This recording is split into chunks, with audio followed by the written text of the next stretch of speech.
O discurso a seguir, de Ron Atkinson, aconteceu no The Christian Institute, uma instituição cristã que promove uma campanha para a reforma de uma lei inglesa conhecida como Seção 5, que estabelece censura e afronta a liberdade de expressão naquele país.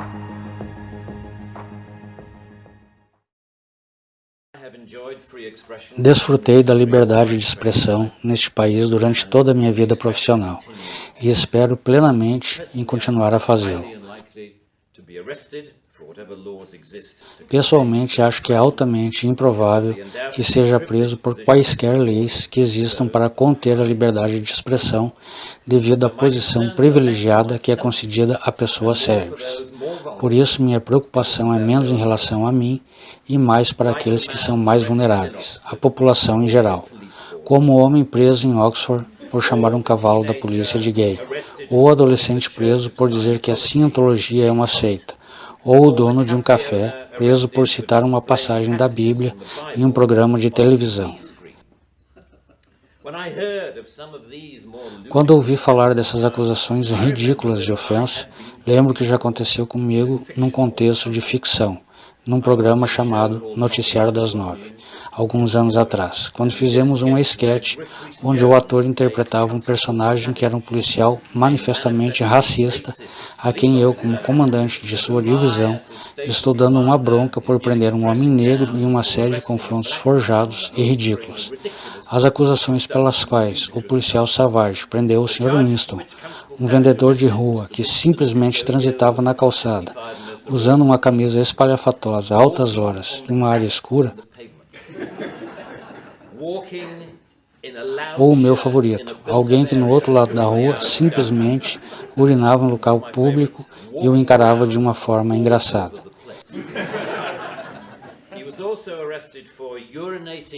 Quem diria que acabaríamos com uma lei que permitiria que a vida imitasse a arte com tanta exatidão?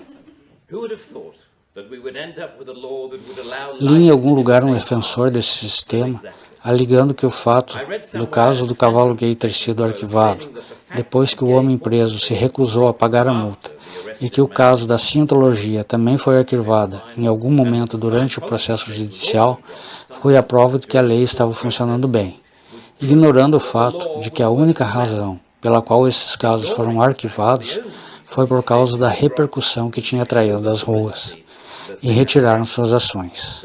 Mas e quanto aos outros milhares de casos que não tiveram a mesma repercussão, que não foram ridículos o suficiente para atrair a atenção e a publicidade dos meios de comunicação e mídias sociais? Mesmo para essas ações que foram retiradas, pessoas foram presas, interrogadas, levadas a um tribunal e só depois libertadas. Então você percebe que essa não é uma lei que funciona corretamente, que é a censura mais intimidante que existe, com o efeito mais assustador sobre a liberdade de expressão e de livre manifestação. O Comitê Conjunto do Parlamento sobre Direitos Humanos resumiu, pois você deve conhecer muito bem toda essa questão, dizendo que ao prender um manifestante por usar discurso ameaçador ou abusivo, pode, dependendo das circunstâncias, ser uma resposta desproporcional. Não pensamos que a linguagem ou comportamento que seja meramente insultuoso deva ser criminalizado dessa forma. O problema, claro, com a proibição do insulto é que muitas coisas podem ser interpretadas como tal. Críticas, ironias ou sarcasmo podem ser interpretados como insulto, uma opinião contrária ou uma comparação desfavorável como ofensa. E porque muitas coisas podem ser interpretadas como um insulto ou ofensa, não é de surpreender que tantas coisas tenham acontecido, como mostram os exemplos de que falei anteriormente.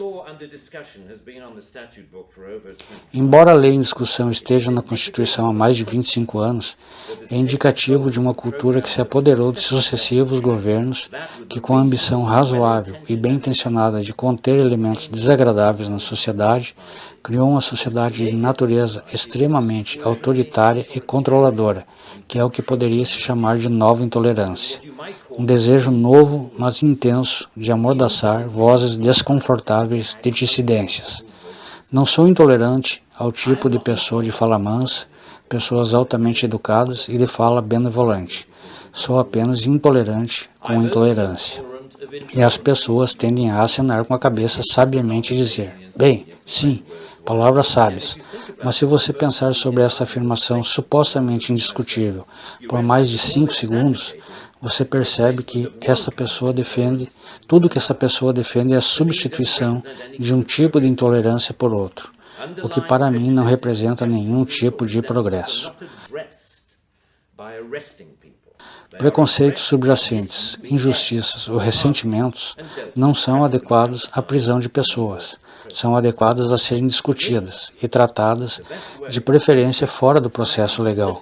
Para mim, a melhor maneira de aumentar a resistência da sociedade ao discurso insultuoso ou ofensivo é permitir mais liberdade de expressão. Assim como as doenças infantis, você pode resistir melhor aos germes aos quais foi exposto. Precisamos construir nossa imunidade contra nos ofender, para lidarmos com as questões que uma crítica perfeitamente justificada pode levantar. A nossa prioridade deveria ser lidar com a mensagem, não com o mensageiro. Como disse o presidente Obama num discurso na ONU, esforços louváveis para restringir a discussão pode ser uma ferramenta para silenciar críticos ou oprimir minorias. A arma mais forte contra o discurso de ódio não é a repressão, é mais liberdade e discussão. E essa é a essência da minha tese, mais debate livre. Se quisermos uma sociedade robusta, precisamos de um diálogo robusto, e isso deve incluir o direito de insultar ou ofender. E mesmo que se diga que só há liberdade para ser inofensivo, isso não representa liberdade alguma. E mesmo que essa ideia seja apenas um pequeno passo, espero que seja um ideal a longo prazo, para fazer uma pausa e retroceder lentamente à cultura da sensibilidade. É uma pequena batalha na guerra. Na minha opinião, para lidar com o que o escritor Salman Rushdie chama de um sistema de autonomiação de árbitros do bem público, incentivando a mídia entusiasmada a colocar pressão na polícia para reagir. Tipo, um jornal liga para Scotland Yard para contar que alguém disse algo ligeiramente insultuoso no Twitter sobre alguém que apreciamos muito, como se fosse um tesouro nacional, exigindo que a polícia faça algo a respeito. A polícia entra em pânico e vasculha tudo. Então entendemos que esta é a tábua de salvação mais inadequada de toda a ordem pública, aquela que você pode prender qualquer pessoa por dizer qualquer coisa que pode ser interpretada por qualquer outra pessoa como insulto. Você sabe que eles não parecem precisar de uma vítima real, eles só precisam fazer o julgamento de alguém que poderia ter ficado ofendido se tivesse ouvido ou lido o que foi dito. Isso é o mais ridículo grau de insensatez. Os alvoroços que cercam os comentários das redes sociais levantaram algumas questões fascinantes sobre a liberdade de expressão, nas quais ainda não chegamos a um acordo. Em primeiro lugar, que todos temos que assumir a responsabilidade pelo que dizemos, o que é uma boa lição a aprender. Mas, em segundo lugar, aprendemos como a sociedade tornou-se terrivelmente espinhosa e intolerante, mesmo com o mais simples comentário adverso. A lei não deveria ajudar a encorajar isto. Esta nova intolerância. A liberdade de expressão só vai ser prejudicada se a lei nos impedir de lidar com as consequências. Ofereço meu sincero apoio à campanha dessa instituição. Obrigado a todos.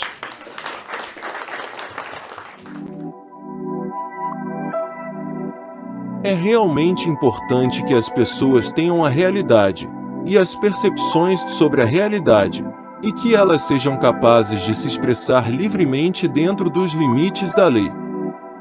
Elon Musk.